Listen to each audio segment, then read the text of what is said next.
Hello दोस्तों, आज के इस वीडियो में हम बात करने वाले हैं कि इक्विटी म्यूचुअल फंड कितने प्रकार के होते हैं और आपके लिए सबसे बेस्ट फंड कौन सा हो सकता है। चलिए दोस्तों, विदाउट वेस्टिंग टाइम वीडियो को शुरू करते हैं। दोस्तों, जब आप म्यूचुअल फंड में इन्वेस्ट करने जाते हो तो आपके माइंड में एक क्वेश्चन आता है कि मैं कौन से म्यूचुअल फंड में इन्वेस्ट करूं और मुझे कौन से म्यूचुअल फंड में इन्वेस्ट करना चाहिए ताकि मेरा पैसा भी सेफ रहे और मुझको अच्छा रिटर्न भी मिले। तो दोस्तों, जब आप म्यूचुअल फंड में इन्वेस्ट करते हैं यानी कि इक्विटी म्यूचुअल फंड में इन्वेस्ट करते हैं तो मैं आपको बताऊंगा कि इक्विटी म्यूचुअल फंड कितने प्रकार के होते हैं। दोस्तों, इक्विटी म्यूचुअल फंड 3 प्रकार के होते हैं, लार्ज कैप, मिड कैप और small cap. Large cap equity mutual fund वो म्यूचुअल फंड होते हैं दोस्तों जहां पे एक फंड मैनेजर लार्ज कैप कंपनियों में इन्वेस्ट करता है।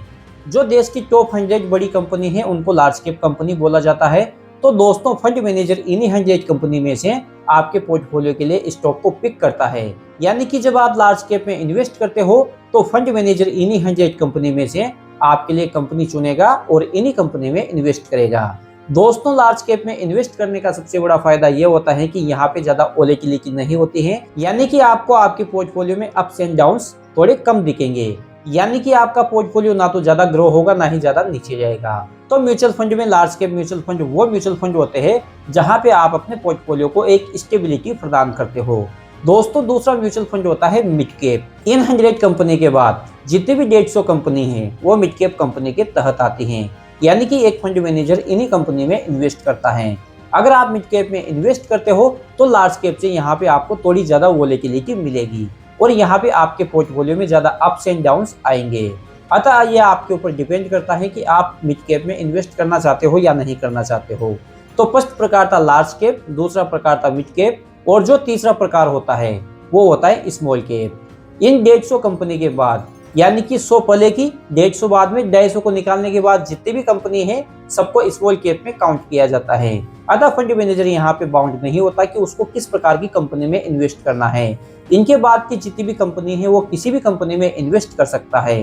दोस्तों, स्मॉल कैप में इन्वेस्ट करने का नुकसान ये हो सकता है कि यहाँ पे वोलेटिलिटी बहुत ज्यादा होती है। जो स्मॉल कैप कंपनी होती है, छोटी कंपनी होती है, वो टॉप से 60-70% भी नीचे जा सकती हो और नीचे से 10-12 गुना भी इजीली हो जाती हैं। तो यहाँ पे आपको ज्यादा वोलेटिलिटी मिलेगी। तो ये आपके ऊपर डिपेंड करता है कि आप कितनी वोलेटिलिटी झेल पाते हो। अगर आपके अंदर वोलेटिलिटी झेलने का साहस है, करेज है, तो फिर आप स्मॉल कैप में इन्वेस्ट कर सकते हो। तो दोस्तों, म्यूचुअल फंड 3 प्रकार के होते हैं, लार्ज कैप, मिड कैप और स्मॉल कैप। अब आपके ऊपर डिपेंड करता है आप किस प्रकार के म्यूचुअल फंड में इन्वेस्ट करना चाहते हो। इनके अलावा एक और म्यूचुअल फंड होता है मल्टी कैप, यानी कि large cap, mid cap, small cap. Fund manager यहाँ पे तीनों में इन्वेस्ट कर सकता है लेकिन उसको इक्वली इन्वेस्ट करना होगा। और छोटा म्यूचुअल फंड होता है फ्लेक्सी कैप फंड, यानी कि यहाँ पर फंड मैनेजर लार्ज कैप में इन्वेस्ट कर सकता है, मिड कैप में भी इन्वेस्ट कर सकता है और स्मॉल कैप में भी इन्वेस्ट कर सकता है। एक फंड मैनेजर को यह सुविधा होती है कि वो किस प्रकार के स्टॉक में इन्वेस्ट करना चाहता है। अगर उसको लार्ज कैप में अपॉर्चुनिटी मिलती है तो वहां पे इन्वेस्ट करता है, मिड कैप में अपॉर्चुनिटी मिलती है तो वहां पे इन्वेस्ट करता है और स्मॉल कैप में अपॉर्चुनिटी मिलती है तो वहां पे इन्वेस्ट करता है। फ्लेक्सी कैप फंड में और मल्टी कैप फंड में छोटा सा डिफरेंस यही होता है कि वहां पे उसको तीनों में इक्वली इन्वेस्ट करना है और यहाँ पे ये बाउंडेशन नहीं है कि इक्वली इन्वेस्ट करे। फ्लेक्सी कैप फंड में फंड मैनेजर को ये फ्रीडम होती है कि वो चाहे तो स्मॉल कैप में इन्वेस्ट करे, चाहे तो मिड कैप में करे, चाहे तो लार्ज कैप में करे। तो दोस्तों, आज का वीडियो बिल्कुल बेसिक वीडियो था। इस वीडियो के माध्यम से मैंने आपको बताने की कोशिश की है कि म्यूचुअल फंड कितने प्रकार के होते हैं और आप कहाँ पे इन्वेस्ट कर सकते हो। अगर आपको कम वोलेटिलिटी चाहिए, आपको अपने पोर्टफोलियो में ज्यादा अप्स एंड डाउन्स नहीं देखने हैं तो लार्ज कैप में इन्वेस्ट करो। अगर लार्ज कैप से थोड़ी ज्यादा वोलेटिलिटी चाहिए तो मिड कैप में इन्वेस्ट करो और बहुत ज्यादा वोलेटिलिटी चाहिए लेकिन आपको ग्रोथ भी उतनी ही चाहिए तो फिर आप स्मॉल कैप की तरफ भी देख सकते हो।